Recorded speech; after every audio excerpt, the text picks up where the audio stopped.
Hello, everyone. In this video, I want to talk about how to stand out, how to train your brain to stand out among your peers, in school, in athletics, in business, and yes, in life. Most are taught from a very young age to fit in, to adjust and be compliant and fit in with a crowd. But the biggest thinkers, the biggest innovators, the biggest creators, the biggest inventors who have ever made life-changing discoveries, products, and or services have been people who did not fit in. People that stood out and took pride in standing out. People that did not listen to others. They marched in their own drum. Maybe even called troublemakers at times, but at the end of the day, their standing out changed the world one way or another. Why shouldn't the same be applied in sports? You know what? It does. And top level coaches like and encourage players that stand out, are creative, take initiative, are free thinkers and leaders. Please do understand that there is a fine line between standing out and being a disruptive force to the society, to any team or any coach. This is something that I feel should be taught and cultivated at a very young age in most sports or at any given day. One will find coaches training players in skills, techniques, and plays. Everything's choreographed. Everything is organized by the coaching staff. Little is left up to the players. Most coaches are always telling and dictating to the players what to do, never asking their opinion and thoughts. The same applies on game day when they are always shouting directions from the sidelines to accompany the instructions that are being shouted from the parents on the sideline. Now, I realize that everyone has the players' best interests at heart and everyone wants to help these players, but the way we go about doing it is wrong.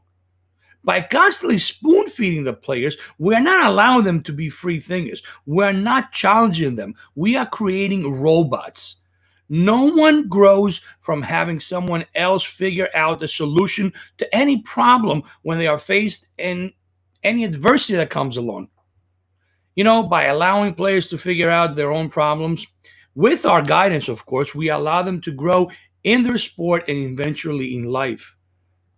I remember a player that was on one of my teams that always did his own thing. Even when we orchestrated an activity, he would always do it his way, no matter how much we tried to direct him and help him. This player had serious physical attributes. He had, good speed, work ethic, never gave up. That was one of the reasons why we recruited him. He stood out right away. He loved playing soccer, and you could tell, that in the joy in his demeanor of how he played the sport. He was just never taught fundamentals. He never was taught control, restraint, or other qualities that make a good soccer player at a young age. If I had to guess, his previous coaches did not take the time to develop him, thinking that he was a handful. Well, here's what we did. Instead of trying to restrict him and confine him to everyone else, we allowed him to do, things his way. As long as it was not harmful to himself or others, that was fine. He could just run at times, be all over the place. He would put himself in situations at times that got him in trouble on the field. He would lose the ball. He would fall down, trip over his players, running out of bounds consistently. And, you get the idea, right? So instead of trying to control him since he would not listen, we would allow him to fail consistently by doing all these things. And after a while, you know what? He did not like that at all, especially when the ball was stolen from him. I would then step in and offer him suggestions to try it a different way and offer him, some options of his way or a different way. You know what happened? Sooner or later, he would try it, he would fail, and by trying my way and find the success, he started to listen more. He started to trust me more. I also would ask him questions instead of telling him what to do. Here's what happened. That player developed in one of the most creative, free-thinking attackers that I have ever coached. He became a top scorer, and he was feared by everyone he played against. He went on to play, at a remarkably high level. He even earned a college scholarship. Now, the ability to stand out is an exact science. It is governed by laws, by one law. The way you stand out is in the desire to do so, earning the skills to do so, the amount of work you put in, how well you perform those certain skills, and the ability to be irreplaceable, as well as the need and the environment. A player must learn to stand out, and most players, unfortunately, do not know how to do that. They do not know how to stand out. Most players think that skills will make them stand out. That's not enough. A standout player for me is someone that can change any situation, either being in the locker room, on the field, or anywhere. A player that makes his peers better anytime he's around them, in school, on the playing field, and you know what? Even in life. A player that is not afraid to be creative, take calculated chances, help others, put other success over his, set up his teammates for success by working hard to make them look good. Not me, not me, not me, but his teammates. A player who's not afraid of failure, but rather learn from it. Learn to view failures as steps to success. Learn to deal with those successes. Be humble in everything he does and always look to better himself as well as others. A player who is always hungry to do better even when he achieves certain goals. A player who's hungry. A player who's never satisfied. A player who's always asking himself, what's next? A player that is irreplaceable, a player that I can never take off the field, a player that I always want in my life on and off the field.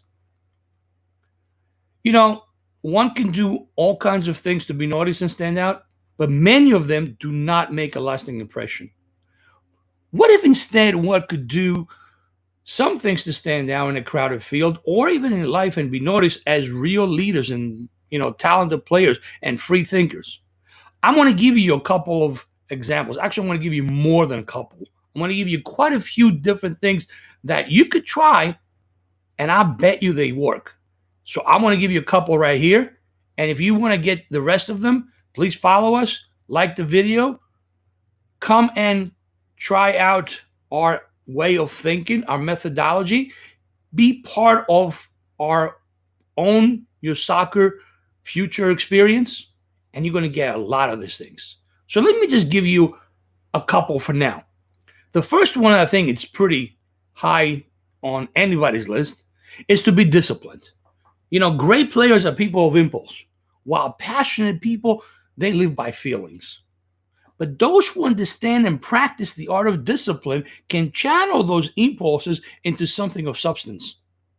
Discipline is the ability to channel impulses into action. It is the ability to turn passion into a productive force. Most athletes that you see out there are immediately recognized for their talent and natural ability. But those who become great, those are the ones that are able to channel their passions into a set of skills that allow them to triumph when it matters most, when the game is on the line. Practice does not make perfect. Practice makes discipline, and discipline is a grit that separates the truly great ones from the rest. You don't get good at something just by saying you think about it all the time. Very few people are born with a disciplined mind. Discipline is developed. Discipline is acquired with time. It is a skill that can be taught and achieved. The second one I want to give you is knowing yourself. You got to know yourself. You need to master your own tone and figure out how you come across in a crowd. Ask coaches what they think of you. Ask coaches of not only your performance, but what they think of your personality. This way, when you can accurately know what you want, you can target or how to approach your improvement. If you know how you come across to a crowd, then you'll know how to fix things. Everything we do as players is affected by how we see our coaches. Study your own leadership tactics and learn from those coaches. Learn to implement the best practices that you can. Look for feedback every chance you get. Watch or listen to yourself on video or tape and pay attention to what others are saying about your style of play, about the way you conduct yourself. Get to know yourself by acquiring self-awareness. Be honest with yourself. Always ask for feedback, again, from coaches, from teammates, from friends, and try to consistently improve the areas that you think need to grow and need to be improved. Most important, know yourself. How do you approach challenges? What are your strengths? Do you have natural leadership abilities? Are you a good follower? Know and be confident about who you are, and that will make it easier to communicate with others. Once again, ask others for feedback. Learn from that feedback about how you come across to your teammates, to your coaches, to your peers. And again, ask your coaches what they think of not only your performances but your personality. Then you can accurately target how you appear in a crowd and what you need to know to make it better to work. Those are the two things I want to share with you guys. And as I said before, if you're interested in getting more of these suggestions, please follow, please like the channel, please hit a little bell notification if you're watching this on YouTube. But at the same time, I encourage you to become part of our Own Your Soccer Future culture. It's a VIP group with a lot of content like this. It's not for everyone. You have to have the mindset. You have to know and appreciate what we do. Till the next video, have a great day, and I'll see you on the soccer pitch.